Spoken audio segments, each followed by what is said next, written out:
विशाल अग्रवाल, सुरेंद्र अग्रवालला न्यायालयीन कोठडी सुनावण्यात आलेली आहे।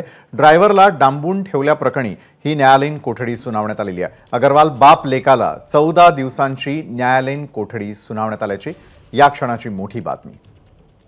अधिक माहिती देतात आपले पुण्याचे प्रतिनिधी मिकी घई।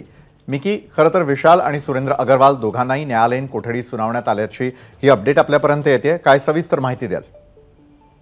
जर आपण बघितलं तर आज सुरेंद्र कुमार आणि त्यांचा मुलगा विशाल अग्रवाल अर्थात या दोघांनाही कोर्टासमोर हजर करण्यात आलेलं होतं। अर्थातच जो ड्रायव्हर आहे गंगाराम पुजारी याला डांबून ठेवण्यासाठी त्याला धमकवण्याप्रकरणी आज कोर्टाने त्यांना कोर्टासमोर हजर केलेलं होतं पोलिसांनी आणि आज कोर्टाने 14 दिवसांची न्यायालयीन कोठडी या दोघांना दिलेली आहे।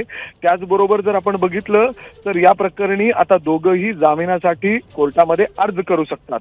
मात्र जर आपण बघितलं तर क्राईम ब्रांच टीमनी वेगवेगळे गुन्हे यामध्ये दाखल केलेले आहेत।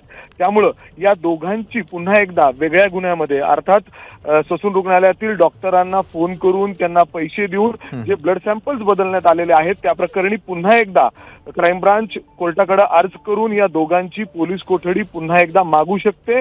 त्यामुळे जरी हे आता न्यायालयीन कोठडी 14 दिवसांची या प्रकरणात त्यांना मिळाली असली तरी हे दोघं पुन्हा एकदा क्राईम ब्रांचच्या रडारवर असणार आहेत। अर्थात पुन्हा एकदा या दोघांना पोलीस कस्टडी मिळण्याची दाट शक्यता आहे। नक्कीच धन्यवाद मिकी, आपण दिलेल्या या सविस्तर माहितीसाठी।